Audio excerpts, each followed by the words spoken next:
Welcome everyone once again.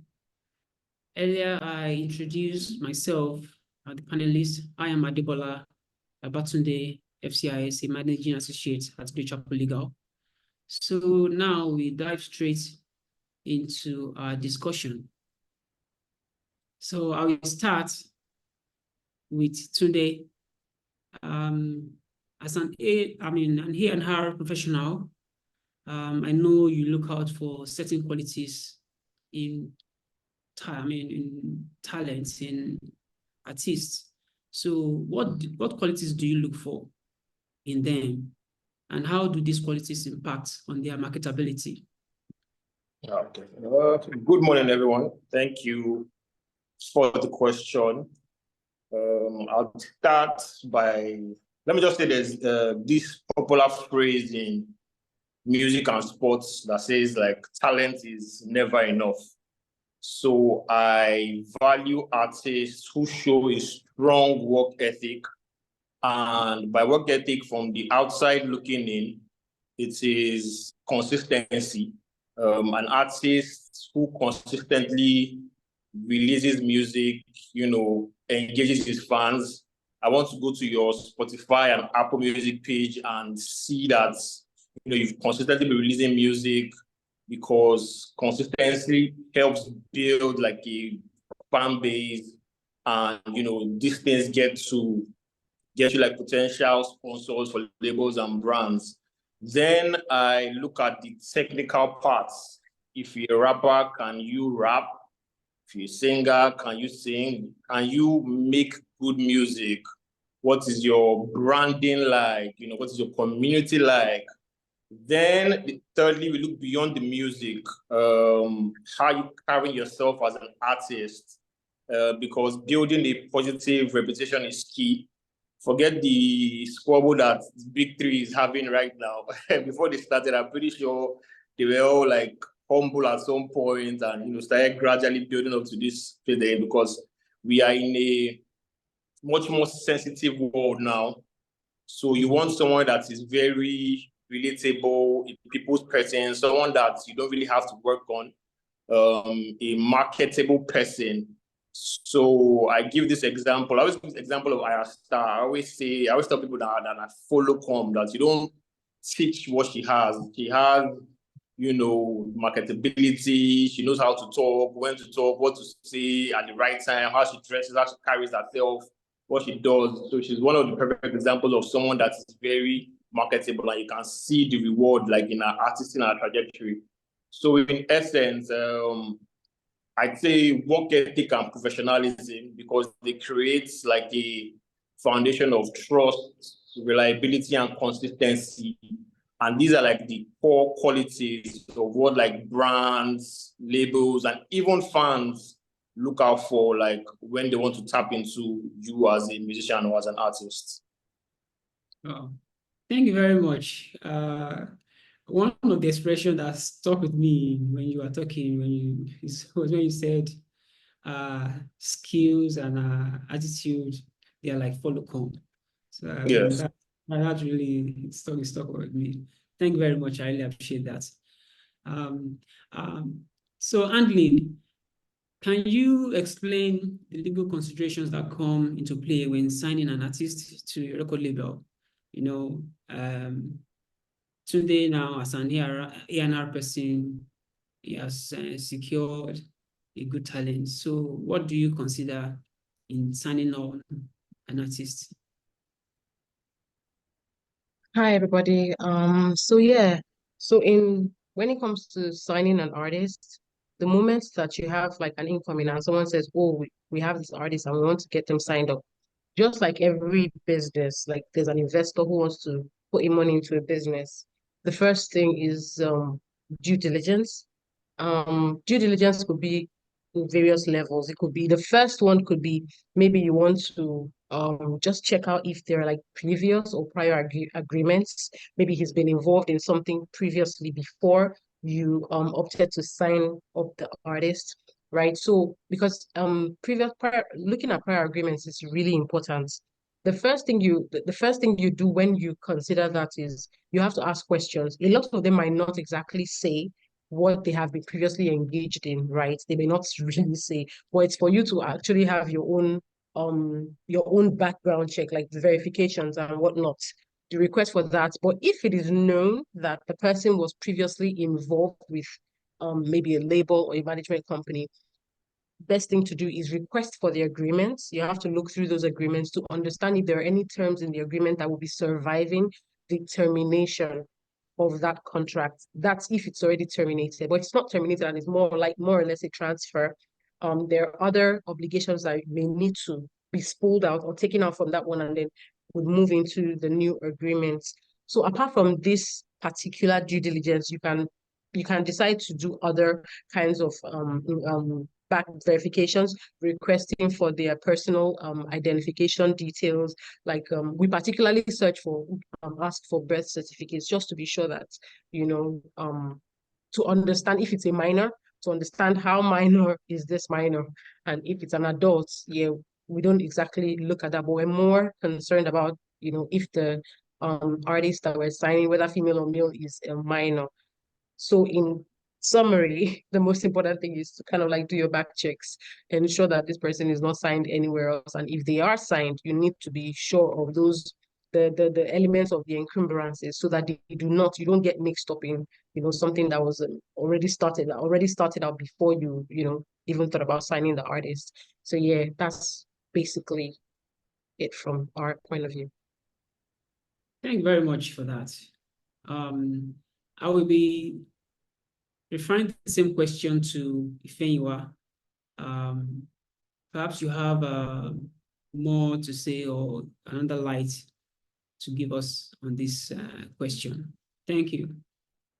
Thank you. Thanks once again for the invite. So I think I really reflects Adlyn's sentiment, because those are typically the same things that we look for as well. Is the artist a free agent? Is there an encumbrance on his agreement? Can he even come to your label? Because we find out that sometimes you have people that have just left their existing labels, not terminated, nothing. They've just they've decided that they've had enough and gone and want to go. So if we are approaching that person, we have to do our own due diligence just to ensure that we are not carrying, for lack of a better word, any wahala on our head. This is a free agent. We don't want anybody to come back tomorrow to come and stress us. Again, we also check the age, legal age. Are you above? Are you an adult? If you're not an adult, then we need to engage your guardians to, vet the contract as well. Then we also ensure that it's the right party. Like she said, birth a certificate, also check who you are. Then as well, is it your management company that is entering into the agreements on your behalf, or is it you as the artist? Is there a company that is not pretending, but is furnishing to be your management? Then we also need to ensure that that link is the link, so that when we're dealing with this third party, this third party actually has rights to you and is not just a not just the random person. Then we also, mix the legal with the commercials. We look at your background as well. What have you been doing? What are your numbers like? What are your, what's your Instagram like? How are you even as an artist? Beyond the numbers, are you like in the media, how is your image as well? Because one thing about music nowadays is that as much as you're pushing the song, you're also pushing the brand. And there are certain brands that are offensive, and even certain brands that are illegal. So we look at things like that. Are you, pushing the right message? Does your outfit align with essentially who we are? So these are key things that we look for as well when we're signing an artist to the label. Thank you very much. That's very insightful. Then I will go to the next question for Andlyn. I know there may be challenges that artists face in terms of legal issues, in terms of management. So I'll ask you, what are the most common legal issues that you encounter when drafting artist management agreements?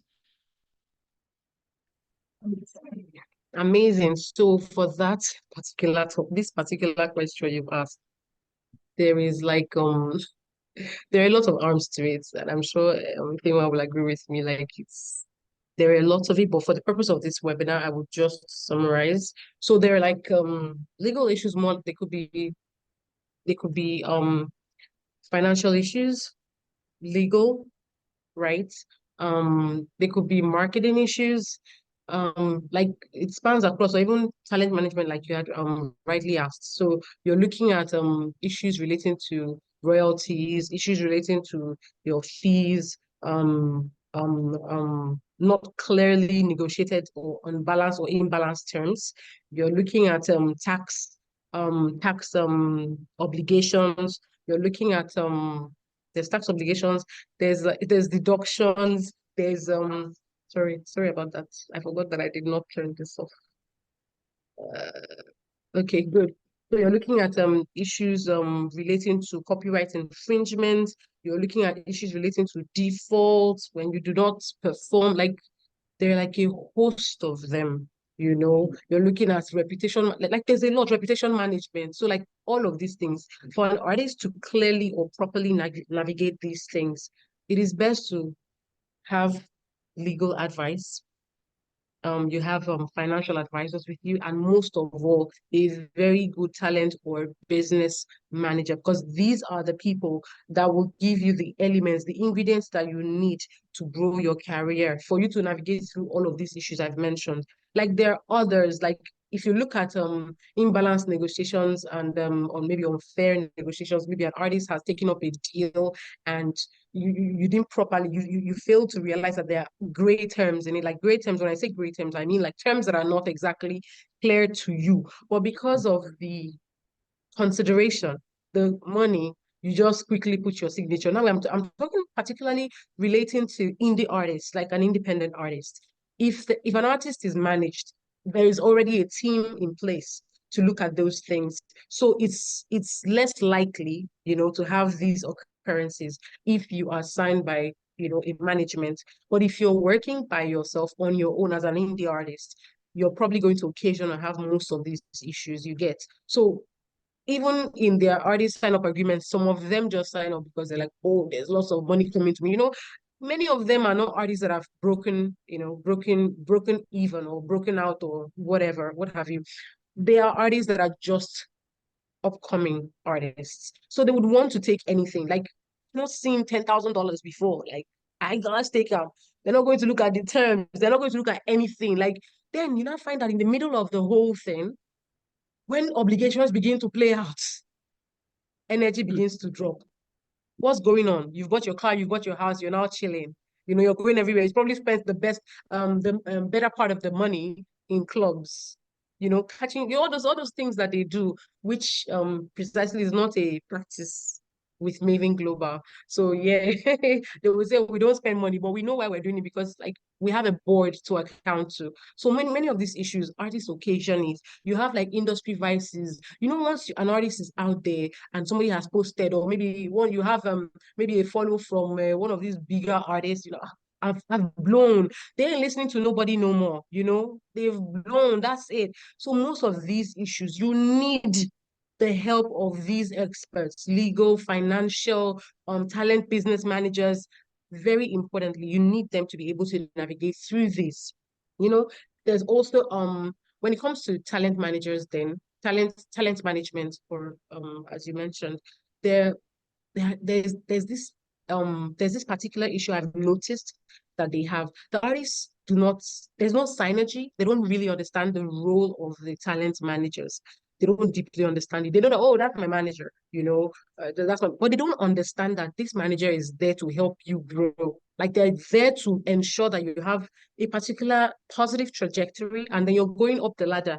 They're looking for opportunities for you, but you have a lot of artists that because they do not understand the role of their managers, there's usually friction. There's usually friction. And because, oh, you probably get money from your commission is coming off of my sweat. You have some of them say monkey they chop babunde, yeah, and then you have that attitude. They feel like they can fire you whenever they want. Now they fail to understand that when you fire this talent manager, it's impeding your growth, at least for that short period. If space or gap is not filled in. So all of these issues, like there are tons of them. I feel like I'm watering it down. There are tons of them. Inside all of these, they're like items. So the ideal thing in order to solve these properly navigate these challenges, I feel like that's a better word. Like it's best that the artist, if you're an indie artist, you should have adequate music business knowledge. Very important. It's going to help you understand the team that you need to build, the people you need to have in strategic places that would help you, grow.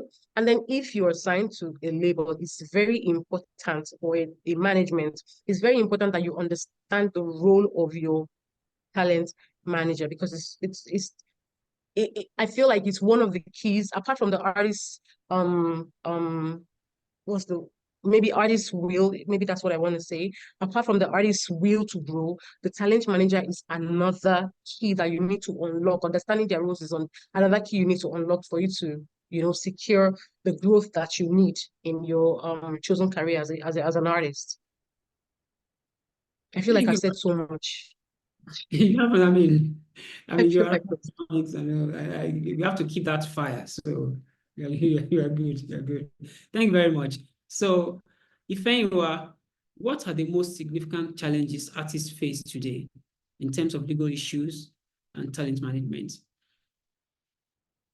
So, I think that really, really, sadly, there are a lot of issues, but I think I would like to tweak the question slightly and just maybe break it down in terms of when there's a contract presented in front of the artist or even in front of the team, what are the complaints we normally see, or what are the issues that we go back and forth a lot about. So I will start with obligations.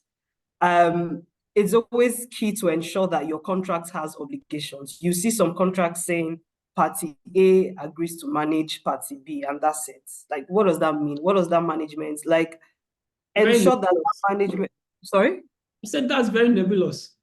No, that means, and you can have some people being as scrupulous as saying, I've opened the door for you, so that means I've managed you. No, it sounds funny, but you actually hear funny things. So it's always advisable that ensure that that management, that term is broken down to, okay, I will get you endorsements. You can even go as far as saying, ensure that they put at least 3 endorsements, because somebody can try and say, oh, well, I've been trying, I can't get you anything. So be very clear about what the obligations are from both parties. If it's a management deal, like we said, specify the things that you expect. No, and nobody is saying go and put me on the plane next to Jay-Z, but there are some things that you can ask for. Ask that they secure bookings for you. Ask that they secure, endorsement deals for you. So things like that, both parties have to be very clear. And then even for the management team as well, your artists, ensure that you have, notices. Say that, okay, we're going to give you 7 days notice for you to do ABC. You are also expected to turn up here. Like, everybody should be held accountable, because that way expectations are clearer, and it makes for an easier working relationship. Next thing also is the term. What's the term of the contract? You have some contracts on the face of it that say 1 year, but when you read further, 1 year, but 1 year can only be activated if you terminate within a window of 2 days. If you miss the 2 days, the contract automatically extends. Yes, on the face of it, it says 1 year, but when you read deeper, that contract can be like 10 years. So ensure that things like that are extremely clear. Have clear-cut dates. Most times, some of the term is also linked to recoupment, depending on if there's advance. Yes, we understand that you should recoup, but there's also there's like a limit to that. So be very clear about what the terms would be. Down to your compensation as well. Like Andlyn mentioned, there's tax obligations, even on your advance or anything. You can be expecting a certain amount. Are you arguing on the gross? Are you negotiating on the gross? Are you negotiating on the net amount? Even at that, what is the time frame at which it is coming in? even the shows that you are securing, what's your split? Are you getting it up front? Are you getting it after they have recouped A, B, C, D, E? Because that is something that you need to know. Check the fine print of your contract. What are the royalty statements like? What are the recoupables like? Even if you're due royalties, because sometimes depends on how your management, and I guess I would even add recording a contract is, even if you're not getting royalty payments, but at least read your statements. That's why you need a financial advisor. Read your statements. Know how far off the mark you are or how close to the mark you are. Things like that would also help in terms of your plannings. Your planning rather. From where I sit, I see that this caused a lot of issues because, and it's nobody's fault. A lot of times, maybe artists might be expecting that after 1 year, like the money that I'm to see is going to take me to heaven. He's not wrong, but if you just read, if you just read your fine print, you understand that maybe it's not 1 year, maybe it's 2 years because of A, B, C, D, E, certain things that you should also understand. Then what are the rights given as well? Like your rights, is it the right that you're given? Is it the right to distribute your music? Is it the right to synchronize your music? Is it the right to even do merch? Like, are you aware that your image rights too are going? All these things are very key so that everybody understands what they are in it for. If I have your image rights and I've asked for merchandise rights, understand that I'm going to make merch. So don't be surprised if down the line, this is what is happening. If I don't have that right and I'm doing it, you know that, and this is a violation of my term. So I think people also need to be very careful about the type of rights that are being granted, even in terms of territory, because you have deals where some people's territory is just Nigeria, some people's territory is worldwide. You as the manager will be wondering, but this guy is blowing in America, yeah, and you're not seeing anything. It could be because your scope is limited to Nigeria, limited to Africa, but you might not have known that. Or even the artist as well. You are wondering why your manager is not making moves in America. It could be because his terrain is just limited to Nigeria. And if he's to source for you in America, it's a bit of a blurry line. So these are just some of the things or some of the issues that I noticed that keep recurring when, trying to sign an artist into management or even record deals. It's just there needs to be a better understanding in general of what the terms are and what the obligations are. Thank you for that. Still, I'm still with you, Ifeyinwa. So I want you to tell us how you resolve maybe 1 or 2 challenges, specifically in managing talents. How we resolve the challenges. I mean, it might sound quite cliche, but honestly, just sitting down and then talking to them, because you do have the job of the management team is to balance artists' expectations with what really can happen. Like, I don't fault anybody for expecting to. I mean, no, actually, to be fair, sometimes I do. For expecting to maybe fly around, there's some expectations that are unreasonable. But how I do this is I sit down, talk to them, explain what your vision is, listen to the artist. If me and you are trying to get to number 1, understand that buying this jet is not going to get us to number 1, but let's sit down, let's put that money into the marketing so that in a few years you can get, that jet that you want. Even just also being transparent about what you can and can't do really helps. It's not every time that, I'll call my lawyer, fight. No, sometimes actually just sit down and talk to the artist, because when you talk and when you build that rapport, some of the things are not even said in the words that are, being discussed. Sometimes it's maybe there's an attitude that they didn't like how it was said or something. So I think even in practical terms, anytime there's there's a conflict, we sit down, talk. Then we also look at what the agreement says, because that is why it's there. Look at what the agreement says and, outline the terms again, that this is where we are, this is why we are doing what we're doing. And most times the artists see the lights because they understand that this is for our benefit, like we are one. So this is for as much as it's for my benefits, but having a disgruntled artist does nothing for me. Like, so we have to work together, and that does happen most times where we're able to find a middle ground. Thank you very much for that. Today I've not left you, so I'm back. So as an A&R professional, how does your expertise differ from other key players in the industry, in managing talent? You are muted, please. Can you hear me now? Yes, thanks.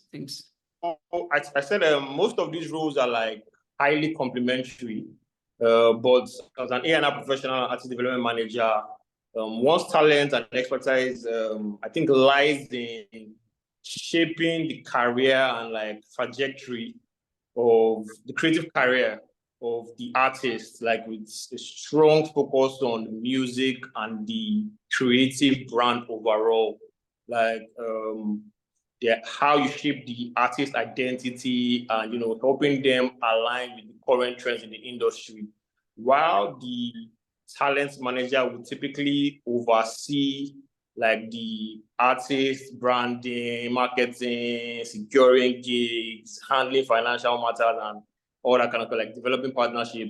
So you can think of an artist development manager as a caregiver or like a mentor who like nurtures like a baby or an artist like through that early stages of like growth and just helps them develop and shapes them.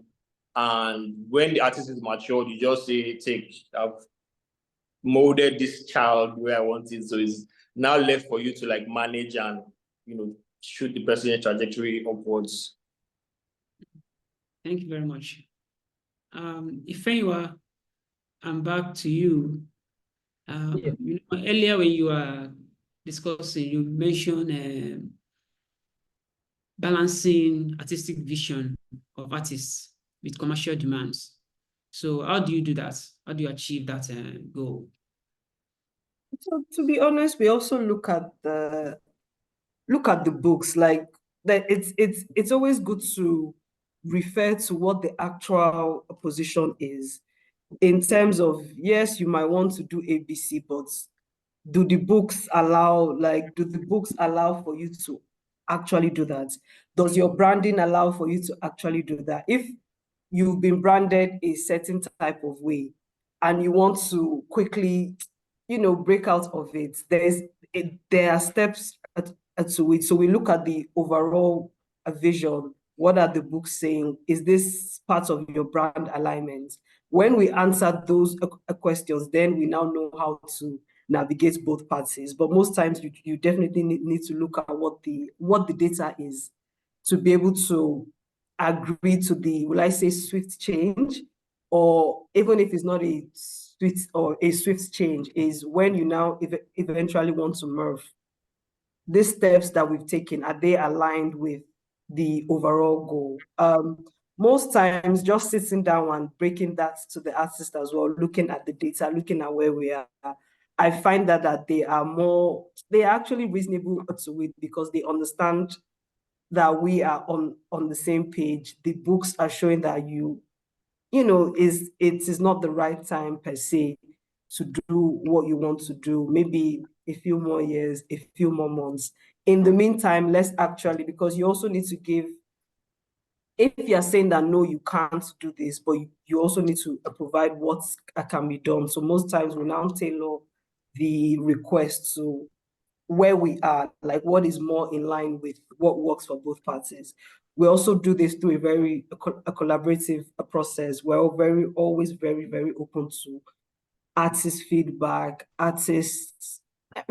feedback. Let me just call it feedback, because you can't have a strategy that the artist is not aligned with. So we're open to the feedback. We're very open to, and we ensure that this feedback aligns with our general goal of, can the books carry what you're saying, and is it in line with your brand alignment and a trajectory.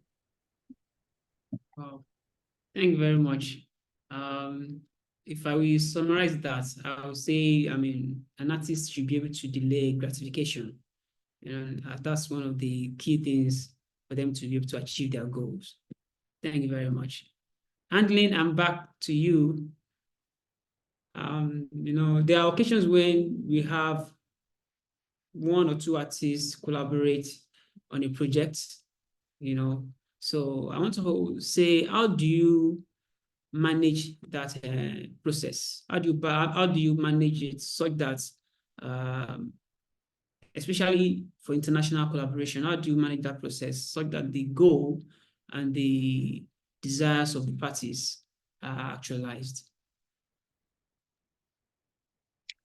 Okay, so for this particular function, we have here maybe we have I would say that our lawyers are split in two units. We have those that are like into corporate practice and then like thorough corporate practice, and then you have those that are into licensing, because they're kind of like there's similar but different, right?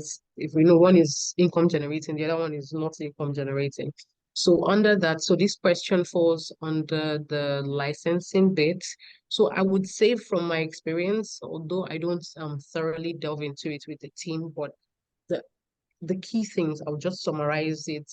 So if you're gonna have to be a featured artist, or you're going to feature an artist, whether locally or internationally, you're going to look at leaning on what Ifeyinwa has said, like there's clarity of terms. You have to clarify the commercial terms of that deal. Contracts are very important. So coming into Mavin in the early days of Mavin Records, we have while we were still growing, they were like conversations that happened without like adequate contracts. You know how the industry started, way back. Paperwork was a hassle for a lot of them. So yeah, contractual terms have to be really, really clear. You have to be clear on it. You have to be clear on how the split, what the split is like. You're going to have to be clear on approvals. Like when I say approvals, I mean like inside licensing, you have like sync licensing, where you have to now like kind of like use the music that was made infuse it into maybe placements or movies and whatnot. So there's like approvals. You have to get the approval of each other. If you have writers in it, that's like composers, you have whatever part that each person played in the document, each of those people have to approve that music or the song has to be used for in a sync license. So yeah, you have to outline the terms of this approval, like what is preferred by the parties. Do you want to approve, or do you not want to approve, or do you want to leave it strictly to like a Mavin? You have to talk about marketing and promotions. How are we going to promote this song? What is this person's obligation? What is my obligation? Yeah, so basically, most of these are like the key things that you have to look at. This is very similar to drafting a normal agreement, but it's just that you have to specifically ensure that these points that I've mentioned are kind of like outlined, then advance. I know that's the most important one, money. Some of them prefer to get their money, right? And then you recoup from the royalties that would come or accrue. So while some nice people would say, okay, let's wait for royalties, but mostly in the industry, they prefer to take their money up front because nobody actually knows if the song is going to blow, right? So if it blows, good and fine for all the parties. If it doesn't blow, well, I've got my money. Yeah, that's usually the approach that a lot of people lean on. Yeah, so that's basically what artists, whether indie or labels managing artists, need to consider specifically when they are featuring artists, whether locally or internationally. Thank you very much. Tunde, I'm back to you. What are some of the best practices for building and maintaining strong relationships between music industry professionals and artists? Since the artists have to deal with a number of professionals per time. Okay. Networking is first. Like you attend or like all these industry events, you engage in online communities, because building a strong network can lead to like opportunities and collaborations. You have to be professional, like I said earlier. I know it might seem like we're in a creative space, but you have to maintain a high level of professionalism, especially if you're an indie artist. You might be professional, but the team around you is very important. Those are the guys that will mess up your bag or, mess up how people perceive you. So you have to surround yourself with good people. Maintaining strong relationship also has to do with a lot of collaboration. You have to ensure that these relationships are mutually beneficial. It's like a give and take thing. And the new one I found out is you have to follow people you like on social media, because some people find it offensive, like as little as it might seem. Like if you want my help and maybe you come to DM me and the person finds that they are not following him, the person might do some type of way. It's the new media we are in now. So you have to be as honest as possible again to build trust. And like every other relationship, I think the key is to be respectful, professional, and be committed to the relationship. Thank you very much. So, Andlyn, how should talent managers handle unprofessional artists who lack commitment, discipline, or respect for contracts? I know you've mentioned that those are some of the ingredients you look at. I mean, those soft skills. But how do you now handle those who are errands? Okay. So, I don't want to sound like the disciplinarian that I am. It was yeah, coming from a different industry, you have ways of imposing sanctions and whatnot to maybe employees and but I've realized in the creative industry it doesn't work that way, right? Because a lot of them do let me say mess up, and most of them get away with it. There isn't exactly consequences existing, like actual consequences existing that um I feel like I'm speaking in particularly relating to Nigeria. In Nigeria, so let me say in Nigeria, consequences are not exactly meted out that much. So I would again lean on what Ifeyinwa said. Speaking to them helps a lot. You have to get to the level at which you can converse, talk to your artist, make them understand this is where we're going to. Like, yes, borrowing your word, delayed gratification, you will need to relax. Like, if we want to get this, we have to do this to be able to get this. You need to cool down. We understand, say your blood, they hot. Sorry, I have to switch. Your blood is very hot. You understand? But we have to cool down, because if we do this right now, right, we're probably going to lose this. If you do this, we're going to lose this. So there's like this many times when these artists want to make these decisions or they act in these manners that you have described, it's usually the consequence is usually grave on both parties, for those that are managed by a structured label and for those that are indie artists. But well, I feel like indie artists just jump over it and then they move. Nothing really happens. But the label still suffers it because of the reputational damage if the artist is not careful. So speaking to them really, really helps. So it's important to have somebody in a proper line of authority that they can listen to.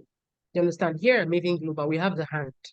If we have that kind of scenario and managers have spoken many times, for some of them, when the lawyer calls, they understand that it's serious. Why lawyer they call me now?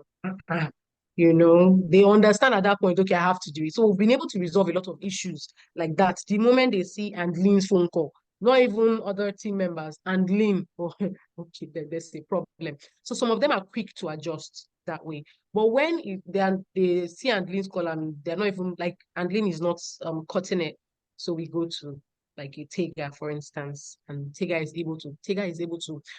someone that he's like in the business, he's in the office, he's on the streets. Like he understands the language of those. He understands everything about, even when they're not speaking, he gets them. So he's able to communicate with them. So communication is very, very important. Effective communication. Let me just put effective in front of it. So yeah, many times we're able to get them in line. We try. So when the issues have escalated and you're hearing, oh, I'll send lawyer, I'll send. So we handle officially that area. When it comes to talking to the artist, we either have the lawyers, talk to them, or we have a Tiga speak to them. Most importantly, Tiga always does it, or then we now bring in Jazzy, so it's bits and pieces here. Eventually, they always fall in line eventually. Yes, there are collateral damage, but we're always able to fix those issues. Oh, thank you very much. That's very insightful. But I'm still with you, Andlyn. I can say that managing artists, is very crucial. But I want you to, in a way, emphasize how indispensable it is for managerial support for artists. You are muted, Andlyn. All right. It's it is highly important to have structured management. If you have a talent management company, good. So, over the years and with the recent involvement with Universal Music, I've learned that it's usually conflicting. It's usually tricky to be a label and then to also be the artist's manager. They're both conflicting. Here in Nigeria, anything goes, right? But mixing with different, like working globally with other companies, you realize that they're conflicting and there are a lot of intricacies to it. So I don't want to go into that. But generally, it is important for an artist, if you have a talent management company, ensure that they are very structured. Not anybody can say, I'm managing you, I'm your talent manager, I'm this, I'm this, I'm that. They can put the name to it. But when you go in, you would see that. In fact, I feel like even artists should do their own search. Like while we are conducting our verifications, do your own, find out about that talent management company that wants to sign you. Be sure that they are structured enough, to be able to handle the things that will come eventually as you grow. For the labels, it is very important. You need it because let's go back to the questions, the first set of questions where we outlined the legal issues. Yes, the legal issues that they face, all of these issues. There's no artist that started out or is blown that did not occasion them. Be involved. Like, it's very important. It cannot be overemphasized, and that's the truth. You need it. A lot of people don't need lawyers. They assume they do not need lawyers until there's problem. That's not the way it works. The lawyers are there not to deal with the problem, but they are there to ensure that they prevent risk management.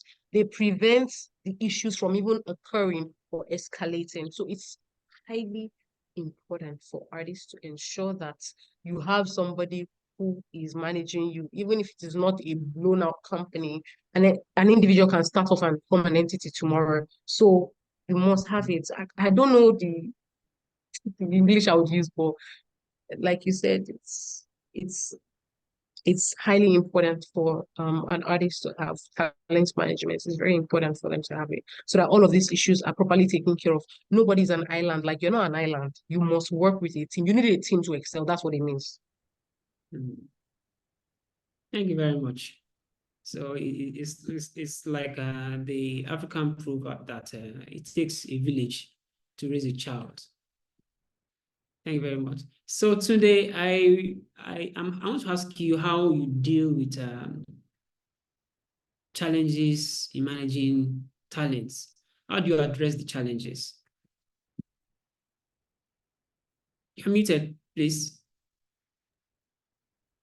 So dealing with the challenges again, I think you just need to sit down and talk.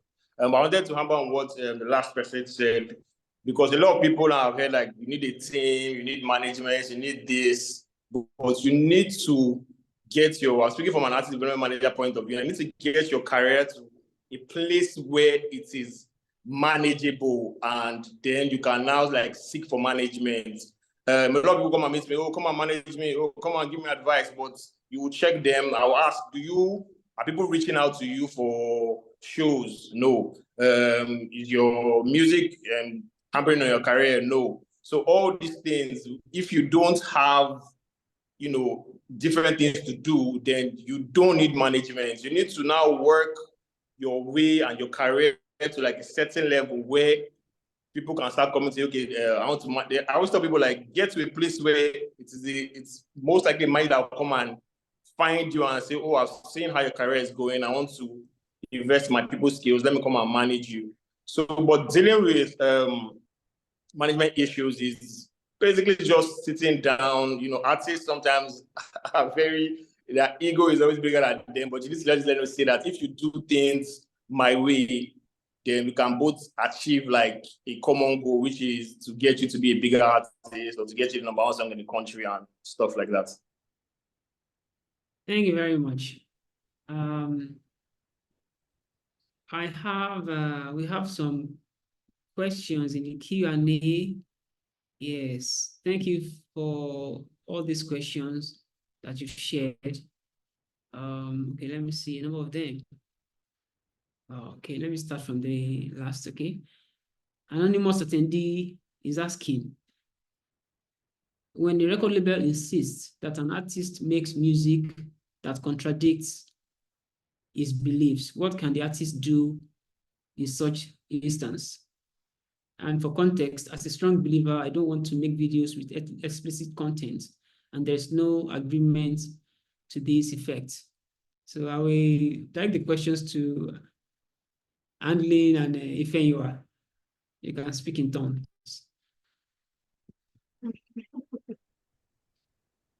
Ifeyinwa, where are you going? Okay, let me just start since Ifeyinwa can go later. So that's Ifeyinwa had mentioned before. So I probably have taken out what Ifeyinwa has already in her, in her mouth. Your terms, first of all, don't move without legal advice. That's like one of the #1 things. If you decide that, oh, you want to be signed, ensure that you have legal advice. When you get legal advice, there must be paperwork. It's not the type of party A wants to sign party B, is it party A was? I don't know how Ifeyinwa said it, but that's not the case. It has to be detailed. Now, there's something called moral rights. They are usually somewhere, hiding somewhere in all of those rights transfer clauses. A lot of people don't know much about it, but particularly, I noticed that even international agreements, they always have moral rights in there for you to waive them. I'm sure if there was like a webinar or a place a place where they have to say, oh, which one of these Nigerian lawyers don't waive moral rights? I'm one of them. I know they waive them. Sorry, I had to.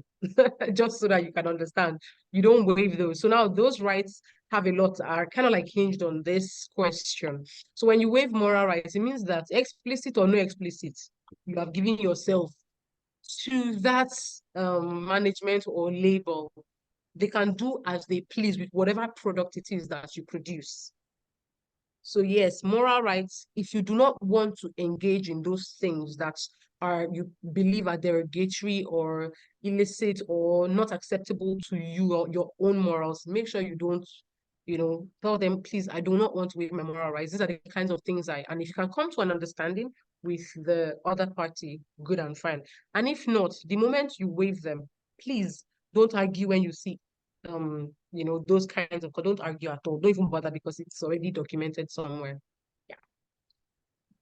Thanks for that. So I think I will even add to the moral rights comment is that luckily for Nigeria, you can't, and a copyright, the most recent Copyright Act, you actually can't waive your moral rights. So, that sort of solves the problem. I mean, a bit of the problem when it comes to that issue of you not wanting to make music that is against you. Another thing is, what does your contract say about approval? Who has the creative direction or who has the final say in terms of the product that you push out? Most times, this also might even depend on like the scale of the artist or the level of the artist. So let's say we've not even gotten to whether your moral rights are waived or not. Let's say in your contract, it says that you have the final approval of creative control. Maybe your label can have budgeting and money control, but you have the final say in the artistic direction that you want. So this is why, even just like Adediran said, your contract is extremely key because approvals is something that you have to fight for, especially if you know that you have a strong belief in, or you are strongly against something, or a particular way that something is wrong. Then I also even wanted to mention I don't know if this is as much as a legal point, but it's just like a business sense point. Labels sometimes are dual. So we've had labels on the we've had artists on the label. Let me give you an example. We've had Black that is quite raunchy. Then we've had Nosa, who is a gospel. Labels sometimes do have the flexibility to do both, and nothing affects the other one. And even practically, if I'm a label and I'm forcing and I have an artist that I know that this is not that he's not comfortable with ABC, it doesn't necessarily make sense for me to force it on him. It's just not. Yes, there's the contract that is saying ABC, but you also need to work. Why am I giving, let me say, a gospel artist a song that is just about something else? He's not going to push it. My investment is going to be wasted. If the artist is that erratic, he can go online and like it just doesn't work. So most times, definitely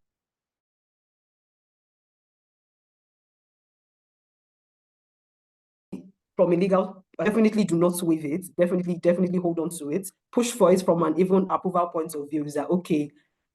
I want to have at least certain approvals. And the truth of the matter is that as you grow, the more control you have over your artistic career. Thirdly, business-wise, it doesn't make sense to, force a gospel guy to do secular music. So know that you sign this artist as a gospel artist. Try and just, maintain or stick to what you signed. Thank you very much. So Tunde, anonymous attendee is asking, what are the solutions available to an artist who has entered into an unfavorable agreement? Perhaps you've had to manage some of your talents in this circumstance. So what's the experience today? Only one thing, go back to your lawyer.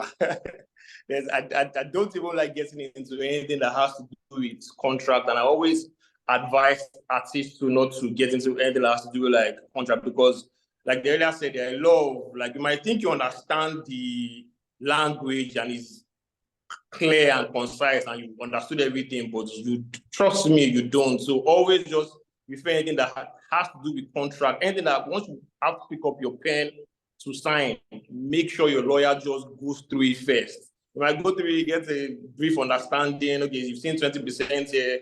Some things you might say, 20% gross, 20% this, and you think, oh, it's as straightforward as possible, but please no. Advice is as straightforward as just saying, carry that contract and take it to your lawyer to read. Thank you very much. Thank you very much.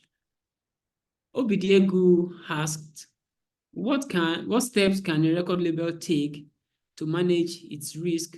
For example, the moral and reputational risk associated with an artist.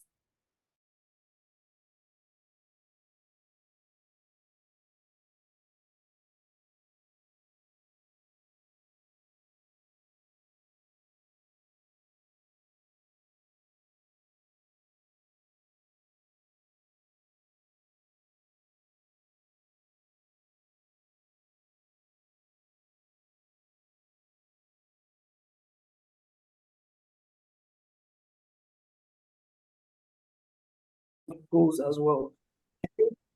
You also need to be, very hard on what your due diligence processes. That also involves looking at beyond even his social numbers. What are his characters like, or he or she rather, like what is the characteristics like? Is this something that at the end of the day I think would work for me?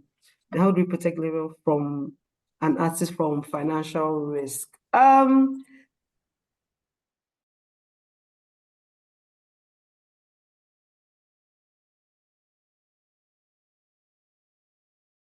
Same way I have a duty to protect the artist as well. So what is the data like? Like I'm looking at the back end, I'm looking at even when we put out numbers, what is the feedback? What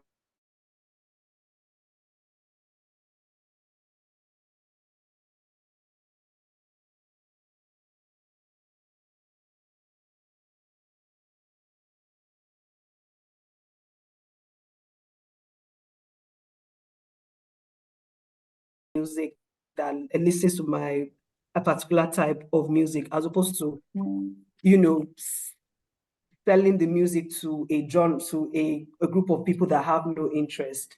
And I know this because I've looked at my data. So when this is done, then you're able to reduce the risk. So if I'm spending $100, random figure, $100 on the right market, rather dollars on the right market goes way further than $100 on the wrong end, in the wrong market or in the wrong demography. So looking at what the data says helps reduce the financial risk. It doesn't eliminate it because people are mad. You can think that, you can sell this to them and that day maybe there's just no light, everybody's angry, nobody cares about the music, and you're like, damn. I mean, it is, you were right in your strategy, but life just happened. So looking at the data a lot helps.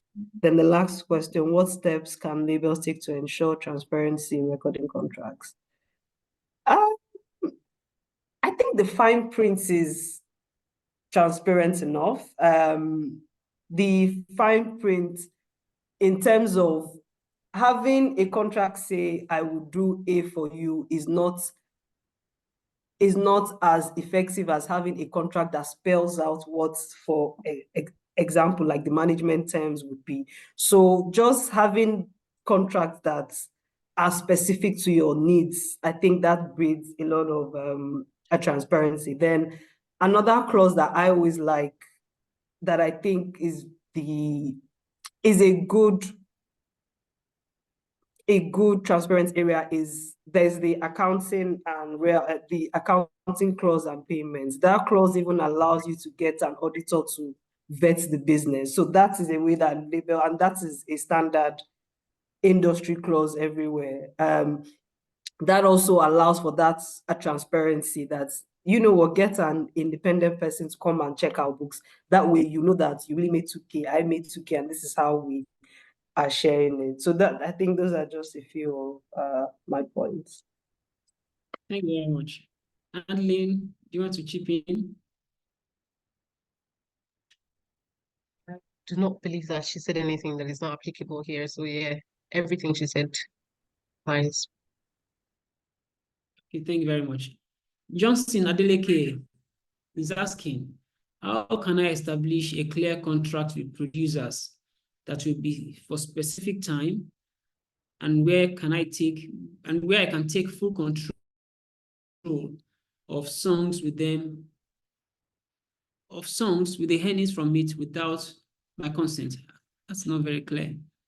How can I take full control of songs with the earnings from it? I'm not clear what Johnson Adeleke is saying there.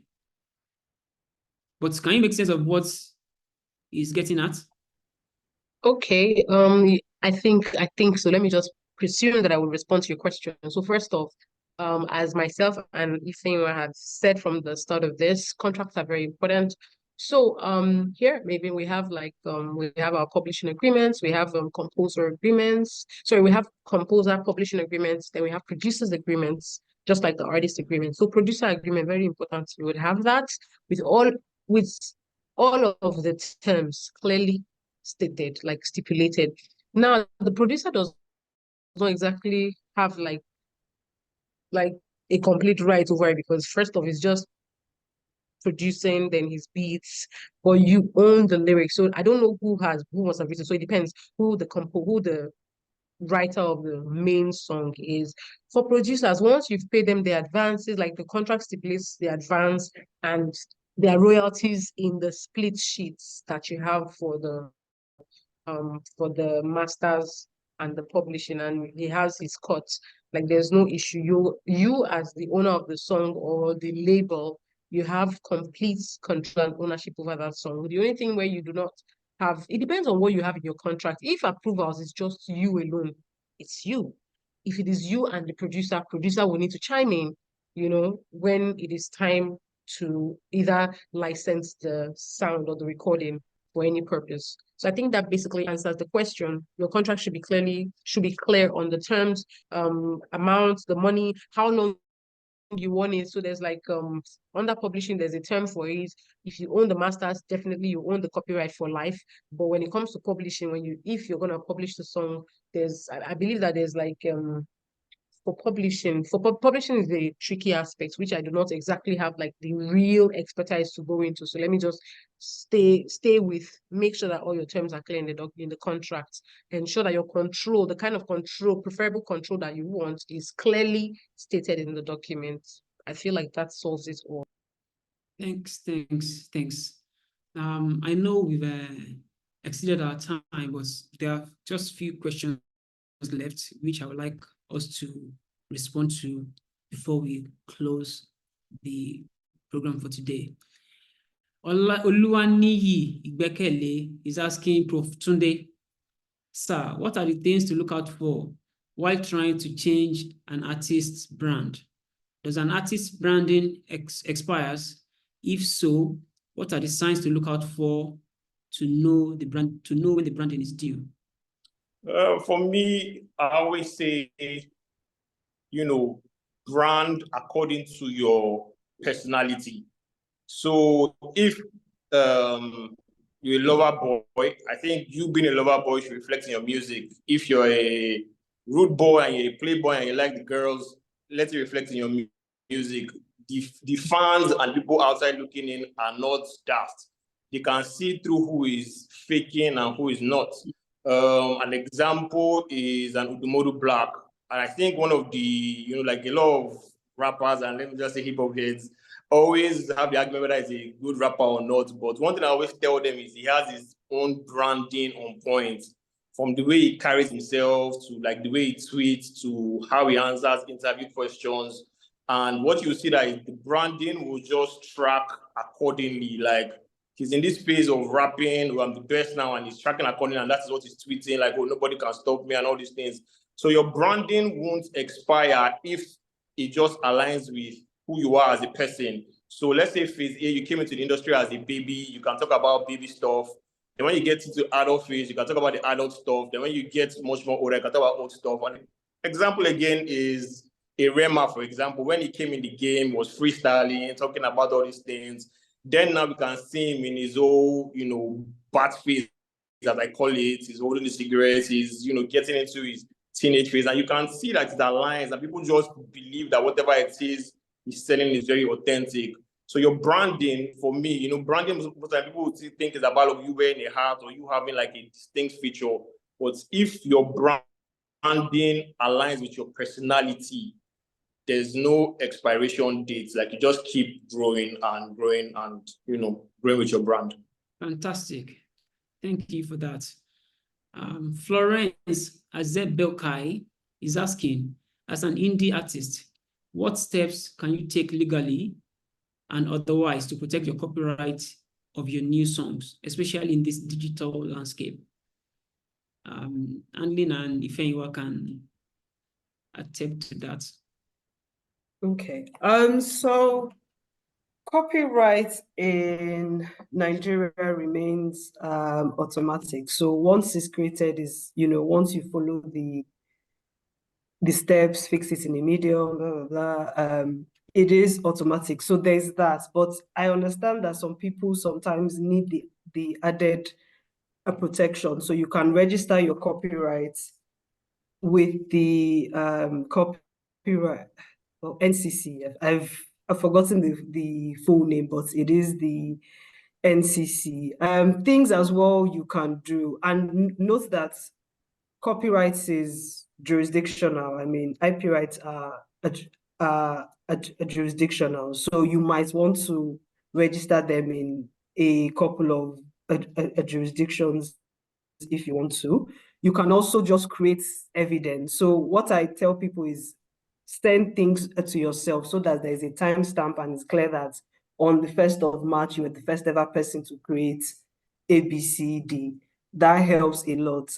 Be very intentional about keeping your documentation. So anything that adds to the equation that shows is you, have that on ground. Some people also go to court and file an affidavit to say that I am the owner. You can do that. Any added protection is always bad instead of good. Then so that's how you can protect it from that angle. Then when your content has been infringed, DSPs, there's the takedown mechanism. To do this, you have to show proof of ownership. I guess that sort of flows to the first part of it. Show them proof of ownership. You can always write a cease and desist letter, like, look, this is mine. I don't know who you are. Explain it. And just letting them know that you've infringed on my rights.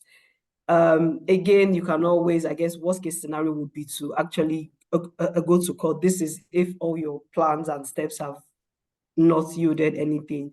You have every right to go to court and assert that this is my copyright. In Nigeria, it's the Federal High Court that has a jurisdiction for that. So you can go there and enforce your rights and say, this is mine, this is mine, and then start the process. But I always advise that keep your register when you can, and also just keep a lot of documentation that show that you are the owner, so that when you do have to prove it, you are not talking to too many people. You are just uploading and saying, look, I'm the first person, this is mine.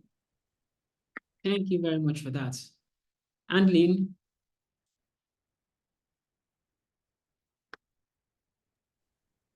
Yeah, I feel like if anyone has already mentioned anything else I would like to mention, really, just most importantly, the timestamps. Evidence is really important in all of this, in saying that you're the creator or the author of a particular work. Timestamps are very key. I think there's somebody else who. Yes, there's one. Okay, anonymous attendee asked if I have a contract that states that I can only get paid for the music in the years when my contract is running. But after my contract ends, there's no payment of royalty or anything at all. In that situation, what can one do? Okay, so I'm not really sure if this is even a contract to start with. Because sorry, I'm sorry. If I'm gonna say that I can only get paid for the music in the years when my contract is running, that doesn't, I'm not sure this to, well, okay, whoever this is, if actually this.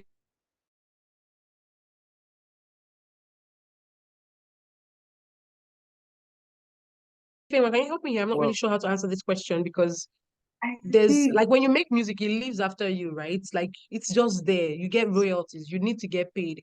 You need a lawyer to enforce, because I don't know why anybody would sign that they will not get money after 2 years of creating music, and so if you want, please help here, yeah.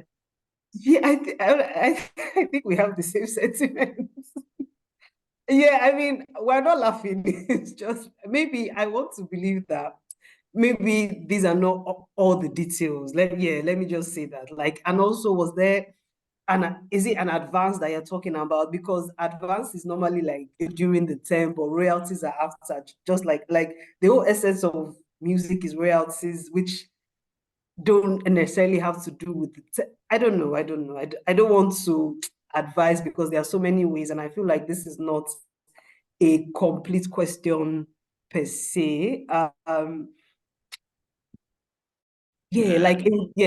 think maybe if we have more info, it might be easier to advise, because there are so many scenarios where you give in an advance. Is that why there's no royalties? Which we would need to recoup the advance before you see royalties. But then there isn't necessarily a cap on when to stop paying royalties.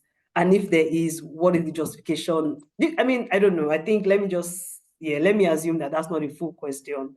And maybe when we have the fuller question, we can advise. But I think between Adlyn and I, we've given out scenarios that maybe with the fuller picture, it would fall into one of the pockets. Thank you very much for that. So for the person, the anonymous attendee, you can reach out with a full detail of the facts of the case so that you can be better advised. Thank you very much. So for our panelists, thank you very much. I would like you to give your parting shots. So what advice will you give emerging artists looking to navigate the music industry successfully? For me, this has become like my go-to word, and it is consistency. Obviously, there are a lot of like factors, but I'll just boil it down to two: consistency and leveraging on your social media. Because success rarely happens overnight. You might think Asake blew in 2020, but he has been grinding and he's had a lot of singles. And if you go and ask people in OAU, they'll tell you who Asake is. You might think Charlie Poppy just blew in 2022, but since the inception of TikTok, he has been creating content. You might think, oh, Dumodu, this guy just blew because Native came on board, but he has been grinding since ABG, building his fan base, and all of them came with him. You also have to leverage on your social media. The era of being the mysterious, mystic person with one post on your page is, you can't do it. You might say, oh, Kendrick does it, Beyonce does it, but these people don't do it. These people have been grinding for a while, and they would create content that is authentic to them. So by creating content, I'm not saying go and start pranking people and scaring people and jumping inside the gutter and rolling. No. Create content that is authentic to you. Content can be you being in the studio, just recording your songs, or you just doing Get Ready With Me, something you're comfortable with. So you have to put yourself out there. There is no more, oh, I'm a mysterious person. Oh, my music is very fine and it's good music, so I don't want to be releasing it all the time.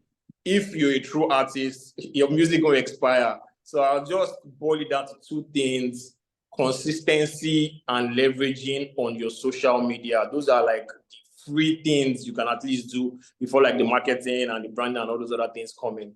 So that's it for me. Thank you very much. Andlyn. Okay, so I just for that one, I just have 4 points.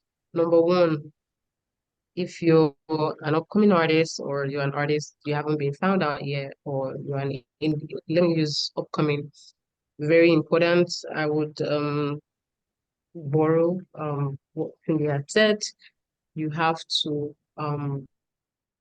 you have to be very visible on social media. Before visibility, right, it's important to get to the point of self-realization. You understand that, okay, yes, you do have this talent, not just from, what you've heard, but you have validated and you are very certain that all of those elements that make up a good raw material, you have them. So that self-realization is very important. You are sure that this is what you want to do. And once you are sure, get visible. Don't tell yourself, oh, I'm not going to put what I have out there. Someone is watching. You don't know who's watching. Like, somebody is definitely watching, and you'll be surprised how many people are actually watching and following, to see consistency, like Tunde had said. Secondly, get a lawyer. Very important. Ask questions. Questions do not hurt. You understand? You need to also be involved in the legal process. Don't say, oh, lawyer should handle it.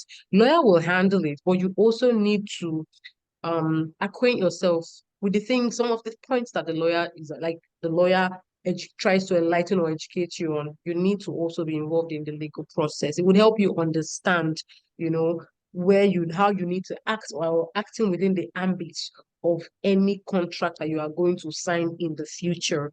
Relationships is very important. I know someone mentioned, I think it was Tunde that mentioned it, leverage on them, like your relationships, hold on to your relationships. It may look really small today. Like we saw Spyro going to see a friend of his that gave him 5K just when he was still struggling. And today, probably almost emptied the whole supermarket for her.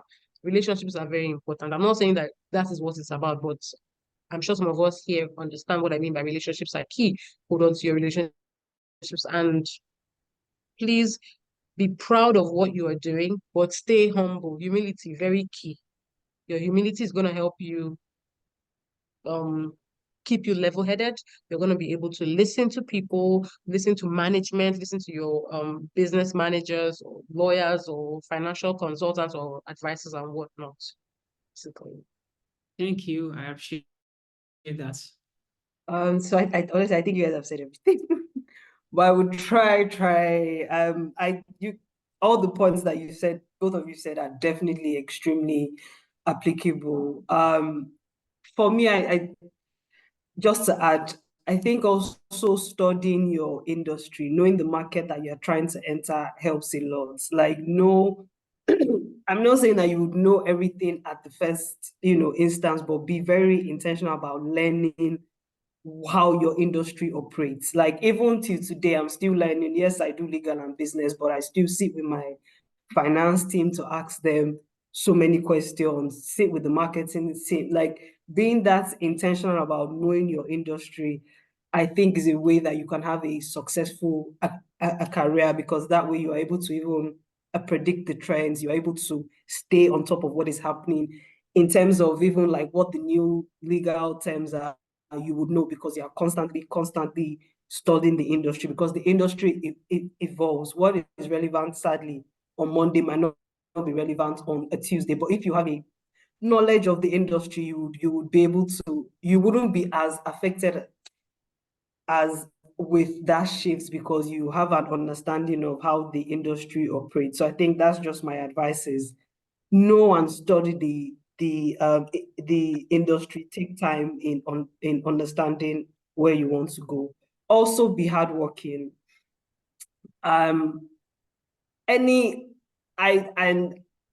artist that I feel like I'm working harder than is not worth my investments, because I can't be, no, I want you to wake up. And sometimes I'll roll my hands and say, oh my God, this guy's a message me again, but it's fine. You've sent me 10, 50 messages about what it shows that you are working, you are thinking. You might not get it the first time, but at least that drive is extremely important, because most times people are going to feed off that drive. If you have an artist that is always pushing you, even the team, you have no choice but to just, step up and match energy and even go further, because you've seen that when I put my investment on this vessel, is gone. So just my two key advice: know, study, spend time with your industry, even take learnings from foreign jurisdictions as well. Study your industry and just have the fire, have the drive. That's it. Thank you very, very much. Thank you so, so much. The session has been packed with so much insight, and I want to believe that as I enjoy this session, so there's our attendees. And so on that note, I want to say a very big thank you to all the panelists: Tunde, Adediran, Ifeyinwa, Anyadiegwu, Andlyn, Onwumere. I really appreciate your being here. I know that you took time out of your busy schedule to be here today, and you've really impacted us. So I'm grateful for that. And we also see your works. You guys, you represent people that we look up to in the industry. Artists look up to you. So we hope to see more of you, more of your works. And I want to say thank you to our participants too. Without you, this wouldn't have been. So I'm grateful for you attending, and thank you for all those who asked questions. So if you still have more questions, you can message us, we will respond to them. And if we need to direct them to the panelists, we will do that. So I'm grateful for your participation today. So I would say that you also watch out for our other sessions that will be coming from Great Chapel Legal, and particularly the Entertainment Law Group. So thank you very much. Have a wonderful day. One more thing, I know that you will have been watching out for Dr. Sheyi. Unfortunately, he couldn't join us. He was held up somewhere. So, but I know we will schedule some other time to enjoy him. I know he's loaded and he's ready to dish out to us. So on that note, I say thank you very much, everyone, to all the panelists, to the participants. Thank you very much. Thank you, too. Thank you, guys. Thank you, everyone. Everyone. Bye.